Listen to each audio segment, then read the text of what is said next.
Welcome back to STL TV Live. I'm Sarah Bernard, and I'm here with Pat Joshu and Sarah Paradosky of the Immigrant and Refugee Women's Program. We've been talking about the service that's available to immigrant women and their families here in St. Louis, and you've been around for almost 20 years, yeah. We figured out in the last segment. So Pat, if a woman who is an immigrant, a recent immigrant to our country who's landed here in St. Louis, wants to take advantage of your program, how do they do that, and how do you qualify them?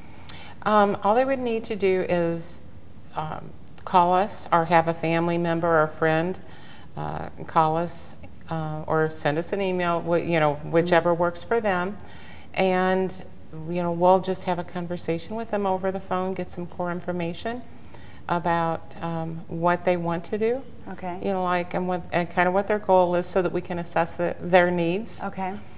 So their qualifications are that they recently come here or have been here. Some of our students have been here for 10 years and have never had anybody work with them yet. Sometimes it'll be they've been here 5 years and they want to start working on citizenship. And their English has progressed to a certain degree. We've had 11 students since the beginning of the year get past their citizenship tests. Okay. So it's kind of they get to lead what so that is there any certain income requirements or anything like that? The only requirement is that they really are isolated. If they can go attend a group class, we encourage them to do so, because right now we have probably close to 75 women that are waiting for a teacher. So we want to make sure that we're addressing the needs of those that really can't attend a class. So this is a really important distinction. So you exist primarily for women who can't leave their homes to attend a public class, because there are classes available that are similar in nature throughout our community. Yes. Okay, so that's an important distinction. And Sarah, talk about the volunteers and what qualifications you look for in a volunteer who will be going into the homes of these women. Sure. So the most important thing is that they are a caring person who wants to help another and has 2 hours a week is the time commitment. And I will note we also have male teachers that teach male students, so those primarily women. It's not, it's open to men too, and we will have male students who need a teacher. And we work with them and have ongoing support, so if they need to connect their student to someone in the community to work on, or to find medical or legal help, anything like that, we can work with them. So just to get in touch with us if they have any questions. So you'll bring resources to them, and the volunteers just need to contact you through your website or email, and they don't need to have a foreign language.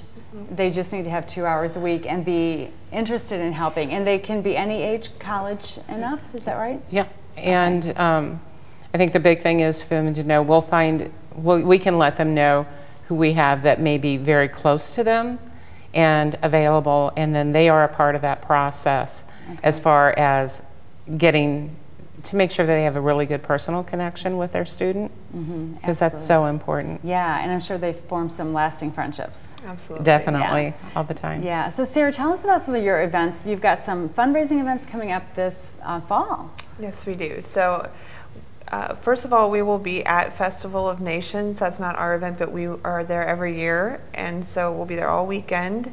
And it's coming up this month at Tower Grove. Yeah, the 23rd and 24th. And if anyone is interested in talking with us or meeting us, asking more questions, we'll be there to meet with anyone. Okay, so either volunteers or clients, women who can benefit from the program, can meet you in person there and skip the phone call and email. So that's the first event, and then you've got what else coming up after that? And then we have a golf tournament, our first ever golf tournament, and we will have our trivia night, which will be our 15th annual trivia night. So the golf tournament is on October 3rd, and trivia night is on October 18th on a Saturday. Yep, okay, perfect. So everything, we had all the information up on the screen for our viewers. Great way to just begin to maybe get a little bit involved with your organization, go play some golf, or some trivia or just touch base at the Festival of Nations in a couple weeks at Tower Grove. So it sounds great, and I know you're the staff of 3, 2 of you are here today, but lots of volunteers out in the community, but you can always use more. Yes, so for more information on the Immigrant and Refugee Women's Program, visit irwp.net or call 314-771-1104. We'll be back with more STL TV Live after this break. Stay tuned.